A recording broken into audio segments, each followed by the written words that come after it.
My ongoing warfare against nihilism and all its most current manifestations, which I call modern, is this video series. It is a polemic against all those who are infected with a mimetic disease, an infection of the mind, which may appear to them as positive because it feels good, but in fact it is a sickness, an illness, which spreads like all viruses through the weakest, finding weakness and exploiting it, passing into the mind, and there settling down, fertilizing it like a cancer, usurping the cellular reproduction, division for its own reasons, eventually killing the organism. This is my polemic, my battle against this disease. And that's why I make these videos. I don't do it for personal gratification. In fact, it's far too time consuming, even though it's amateurish to do these videos. But I feel an obligation, a duty to carry on because there are so few out there who are saying these things, and I want to prevent younger minds from being infected.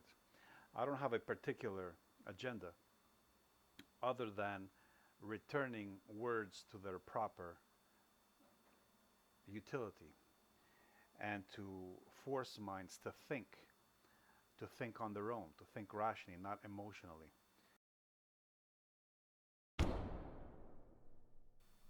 What the nihilist understands by objectivity is popularity. The more popular an idea is, the more valid it is, the more probable it is. Probability is measured by popularity. Quantities over qualities. Though qualities can be defined as the quantity of connections to the world, the quantity of reference points to the phenomenon, the quantity of reference points in the noumenon that refers to the phenomenon.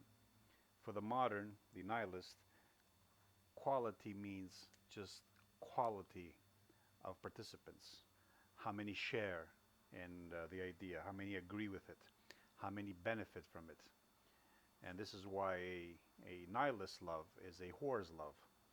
And this is why all the words a nihilists use are ambiguous, vague, so that they can include as many as possible without restricting, without excluding anybody.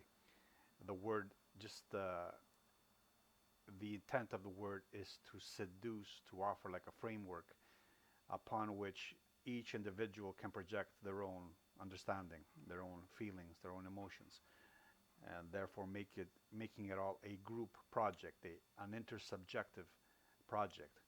Whereas if you place the standard outside the human mind as an objective standard, this is not acceptable to the modern because this automatically excludes some participants, or it would exclude some. The motive is to include as many as possible, so you create this schooling, this herding, flocking, safety effect, where within which you can create an artificial reality, which excludes a reality that threatens your interests, that threatens your sensibilities, within which you can feel safe, or it creates an area of control. By this is why the world is considered as rational by nihilists. It is knowable. It's because by world he means humanity, and since humans have different degrees of rationality, you could reason with them, and this they think means that you can reason with the cosmos. So you have a chance of affecting the cosmos using words.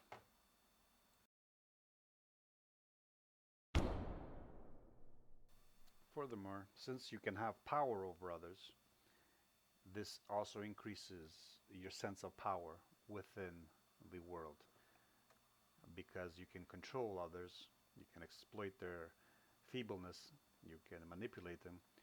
You feel like you are in control of the cosmos.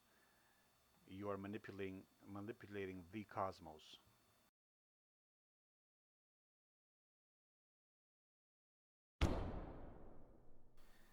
Having no reference outside the mind and using seduction and manipulation to indoctrinate as many minds into the nihilistic uh, meme as possible, the nihilist will do the clever trick of placing the idea he cannot show, he cannot refer to outside the mind as something which pre-exists the cosmos or something that is beyond the cosmos, as something out of which the cosmos emerges. This is his little trickery, and it's effective when his audience are weak, desperate, feeble, and idiotic.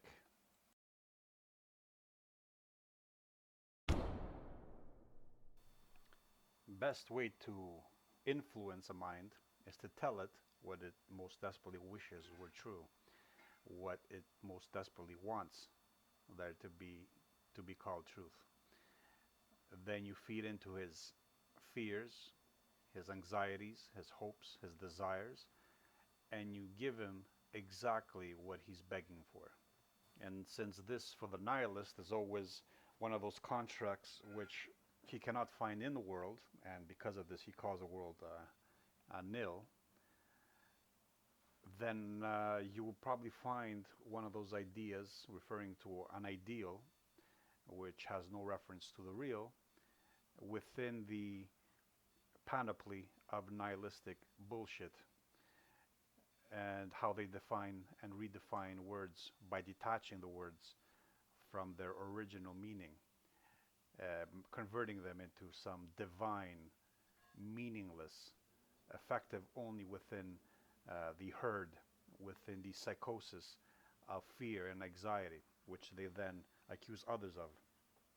This is their audience, their target audience. It's the fearful, those that are desperate for an escape, for a solution, for a final truth, or for a negation of all truth so that they cannot be judged.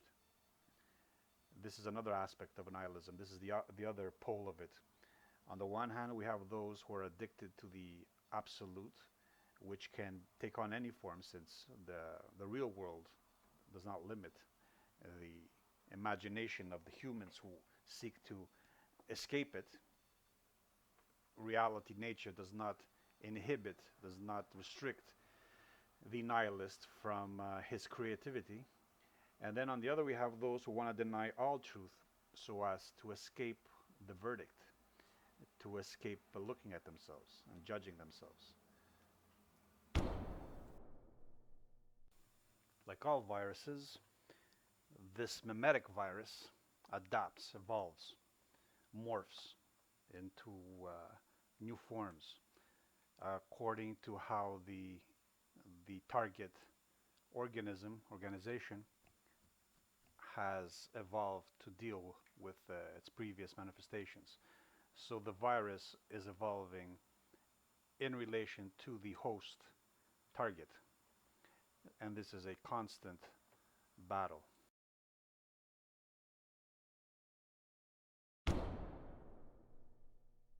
In order to deal with this virus, the first thing you must do is train yourself to recognize it in whatever form it takes, because the virus is multifarious. Because it is uninhibited by any external standard, it can take any form. It can identify with anything. It can use any title. It can name itself whatever it wants. The first thing is to identify it, and the second is to strengthen the autoimmune system to fight against it, because The virus is seductive. It is comforting. It offers a positive message, sometimes a message too good to be true, too good to reject, perhaps.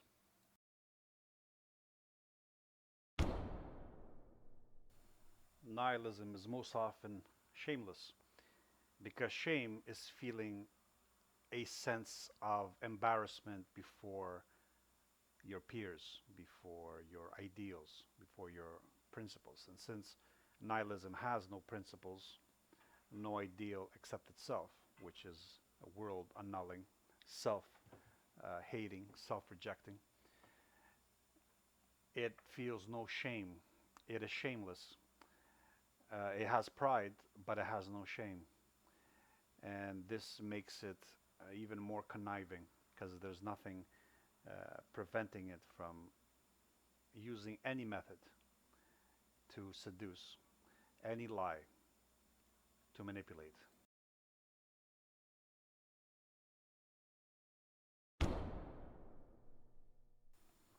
Negative nihilism, pure nihilism in particular, is shameless, whereas positive nihilism might feel some shame, some embarrassment before its world annulling ideals, its lies. It might feel some embarrassment before in relation to them and to the masses it attracts and calls its own. The negative nihilist has no such qualms, not even that inhibits it. It is completely free of shame. This is why, for the negative nihilist, the pure nihilist, cynicism is the quintessential symptom.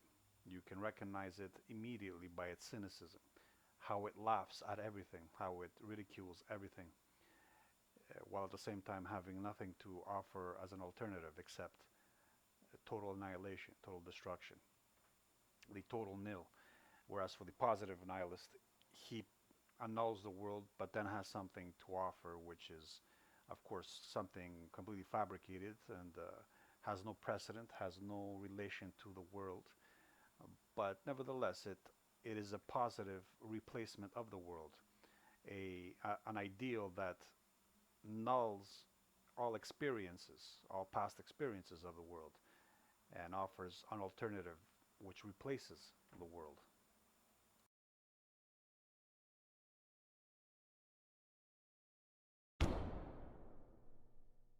Because nihilism only has words to spread by, to spread into minds with, it has no external evidence. I can't say, here, this is what I'm talking about. This is evidence of what I've said. Since it's lacking this, words are its only source of power, its only evidence. So the words have to be raised to something they are, something more than what they are, representations of noumenon. And noumenon have to be raised as something more than what they are, as simplification, generalizations of phenomena. That's why the words take on a magical, mystical spirit. The word becomes self-referential. It is enough that it refers to other words for nihilists to accept it as valid. And then the only criteria left is, how do these words make you feel? If they are pleasing or not pleasing. And the second criteria of judging, this is the only form of judgment the nihilist permits himself, is how popular, how many are also infected with these connections of word to other noumenon. Actually, these disconnections, these meanings with no external source. How many are part of the same group? How popular these ideas are.